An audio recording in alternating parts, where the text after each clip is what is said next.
ধরো কোনো এক রাতে আমি মরেই গেলাম, যথারীতি তোমার মতো করেই তোমার দিন শুরু হলো, কিন্তু তুমি আমার খবর তখনও জানতে পারোনি।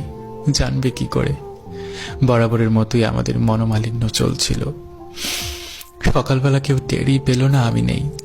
সবাই ভাবলো রাত জেগেছে হয়তো, ঘুমাক আর একটু। সকাল পার হয়ে সূর্য যখন মধ্য গগনে, এবার কারো কারো মনে হলো এখনো কেন উঠছি না আমি। দুপুরে রান্না না হলে বাড়ির সবাই খাবে কি?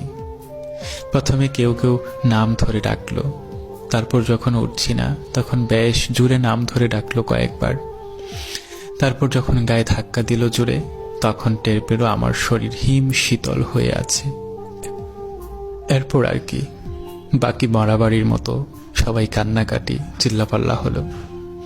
কিন্তু তুমি তখনও জানো না আমি আর নেই। জানবে কি করে তুমি যে আমার সাথে জেদ দেখাচ্ছ? আগে কখনোই কল করবে না আমাকে তুমি। এর মাঝে দুপুর গড়িয়ে বিকেল প্রায়। এর ফাঁকে আমাকে আমার গন্তব্যে নিয়ে যাওয়ার প্রস্তুতি শেষ। শেষ গোসল, জানাজা, কবর খোঁড়া সব শেষ। কিন্তু তুমি তখনও জানো না আমার নতুন ঘরে আমাকে নিয়ে যাচ্ছে সবাই। বাদ আসর আমাকে সবাই আমার নতুন ঠিকানায় রেখে এলো। এরপর হলো সন্ধ্যা, তবু তোমার থেকে শুভ সন্ধ্যা তোমাকে এই মেসেজটুকু আর এলো না। আসবে কি করে? আগে মেসেজ দিলে যে তুমি আমার সাথে করা তোমার প্রতিযোগিতায় হেরে যাবে। সন্ধ্যা পার হয়ে রাত হলো, তুমি রাতের খাবার একাই খেয়ে নিলে। অনেক সময় ভিডিও দেখলে, তারপর ফেসবুকে আসলে, কি মনে করে আমার ইনবক্সে আসলে। এসে দেখলে আমি আরো 22 ঘন্টা আগে অ্যাক্টিভ ছিলাম। একটু আশ্চর্য হলে, হয়তো একটু চিন্তিত হলে।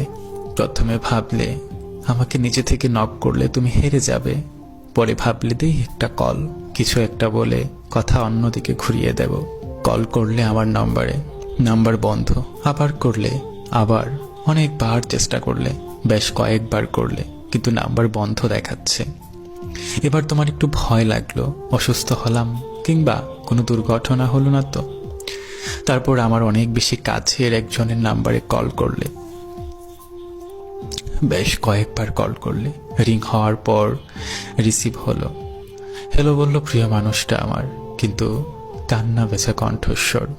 তুমি একটু জুড়ে বললে কি হয়েছে, আমাকে খুঁজলে। ওপাশ থেকে জানিয়ে দেয়া হলো আমি আর নেই এই পৃথিবীতে। রাতে ঘুমানোর পর আর উঠিনি। এরপর তোমার অনুভূতি কেমন হবে? অবাক হবে, চিৎকার করে উঠবে, নাকি আপদ বিদায় হয়েছে ভেবে স্বস্তি পাবে? আমি জানি না সে সময় তোমার অনুভূতি কেমন হবে। শুধু আমি জানি আমার সাথে ইগো নামক যে প্রতিযোগিতায় নেমেছিলে তুমি, আমি এই পৃথিবী থেকে বিদায় নিয়ে সেই প্রতিযোগিতায় তোমাকে হারিয়ে দিয়ে যাব।